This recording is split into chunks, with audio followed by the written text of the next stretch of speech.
안녕하세요. 닥터심입니다. 자, 이번 시간엔 지난번에 동물 실험 결과에 의해서 임상시험 결과 CTP P59 항체 치료제 데이터를 분석해 드리겠습니다. 자, 이 임상시험 디자인을 보면은요, 크게 바이러스 양 변화, 컬처로 보는 게 가장 정확하지만, 배양으로 보는 게 제일 정확하지만, RT-PCR로도 볼 수 있다. 그래서 그걸 다 이제 데이터를 모았어요, 회사에서. 두 번째, 임상 증상의 변화도 이렇게 연속해서 날짜별로 다 모았습니다. 그럼 이런 것들을 전부 다 오픈을 해야 우리가 판단을 할 수가 있는 건데, 이번 데이터에서는 그걸 정확히 오픈을 안 했습니다. 그거 명확히 합니다. 그러면 뭘 오픈했느냐? 그냥 그 일부 데이터만 공개를 했는데, 보니까 경증이나 중등도에서 중증으로 가는 확률을 대조군 대비 54% 줄여주었다. 이렇게 공개했습니다. 근데 이거를 다른 회사랑 좀 비교를 해보면 이게 뭐 정확하게 비교 임상은 될 수가 없습니다. 하지만 다른 회사의 외래 환자 outpatient 결과랑 비교를 해보겠습니다. 일라이 릴리는 74% 감소했다고 이렇게 나오고요. 리제너는 57% 감소했다고 이렇게 보여집니다. 이거는 제가 논문 이렇게 올려드릴게요. 그 논문 데이터 근거. 그리고 또한 경증의 데이터는 없고 50세 이상의 중등증에서 중증으로 이렇게 가는 경우에 한 68% 정도 그 확률을 감소했다 그러는데, 마찬가지로 다른 회사 비교해 보면은요, 자, 일라이 릴리 한 73% 정도 감소했다고 하고 리제너는 72% 정도 감소했다 그럽니다. 그러니까 다른 항체 치료도 만드는 회사에 비해서 유사하거나 약간 좀 떨어지는 정도 효과를 보이는 것 같습니다. 임상적인 회복까지 시간이 한 3일 정도 단축이 됐다라고 이렇게 나오는데, 여기서 임상적인 회복의 기준이 뭔지를 명확히 얘기를 안 했습니다. 또한 이게 통계적인 유의성이 있는지 없는지도 발표를 안 했어요. 그걸 공개를 했는데 안 했죠. 그래서 원래는 어떻게 되냐면, 제가 뭐 일라이 릴리 회사 같은 경우는 이렇게 그래프로 이렇게 쭉 공개를 했어요. 그래프 표하고 그림으로 공개를 했습니다. 그럼 우리가 한눈에 딱 알아볼 수가 있죠. 그래서 제가 임의로 선을 딱 그어봤습니다. 어느 정도로 이렇게 되면 3일 정도 차이가 날 것인가. 이 정도 선에 한 3분의 2 정도 회복되면 대략 대저군하고 실험군이 3일 정도 차이가 나는 것 같아요. 그래서 뭐 일라이 릴리랑 비슷한 정도나 그 이하 정도의 치료 효과로 추정하면 한 이 정도, 한 3분의 2 정도 회복된 거를 임상적인 회복이라고 얘기하지 않았을까라고 추정이 돼요. 이것도 정확히 논문으로 이제 정확한 로 데이터를 보여주셔야 됩니다.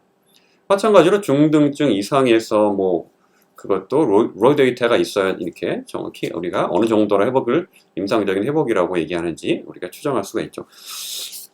아무튼 간에 다른 회사랑 비교했을 경우에 지금까지 공개된 제한된 그런 데이터만으로 추정을 해보건데, 유사한 효과 혹은 약간 떨어지는 효과를 보이는 것을 추정이 돼요. 한 54% 전반적으로 54% 정도 중증으로 악화를 막아주는 더 도움이 되는 효과가 있다라고 이제 보이는데, 이게 이제 공개된 데이터예요.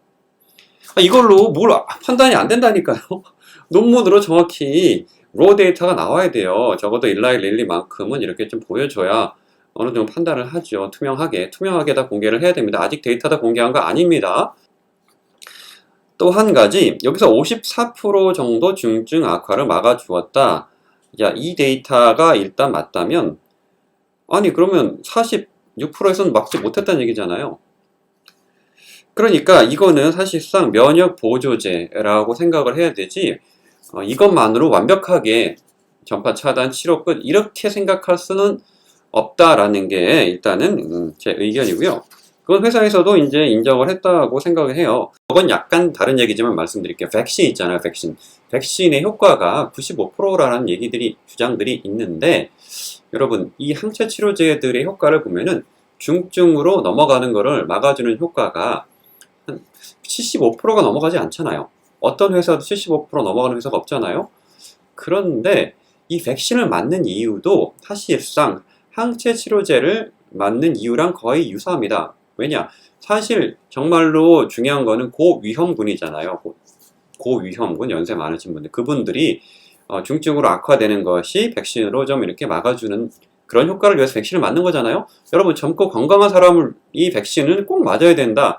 그거는 약간 논란이 있고, 하지만 나이 많은 사람들은 중증으로 넘어가는 것을 좀 막아줄 수 있는 면역 보조로서의 의미는 분명히 있는 거거든요. 그렇다면 이 백신 자체도 항체 치료제처럼 면역 보조제 정도의 역할이라고 생각한다면 그거를 95%의 효과로 볼까요? 중증으로 넘어가는 걸 막아주는 효과가 95%? 항체나 백신이나 사실은 아주 기본은 그 안티바디, 똑같이 항체거든요. 물론 백신은 T셀이라는 세포 면역도 작용을 하긴 하지만 기본은 항체예요. 기본은. 근데 항체 치료제가 이 정도 75% 정도 이하 효과죠. 정확히 말하면 50%에서 75% 정도 사이인데, 그러면 사실 백신도 중증으로 넘어가는 걸 막아주는 효과는 그거랑 유사하게 나와야 맞는 거 아닌가라는 생각이 듭니다. 요거는 추후에 이제 검증이 되겠죠. 결국 제가 누누이 얘기하지만 알약 치료제가 좀 강력하고 편리하고 널리 쓰일 수 있는, 그 다음에 저렴하고 이러한 치료제가 필요한 거예요. 진짜 항바이러스 효과가 좀 더 있는 치료제가 필요한 거죠. 네, 오늘 이렇게 간단히 정리하겠습니다. 자, 본 채널, 두 번째 채널 전부 구독해 주시고 기다려 주시면 재미있는 의학 정보로 찾아뵙겠습니다. 닥터심이었습니다.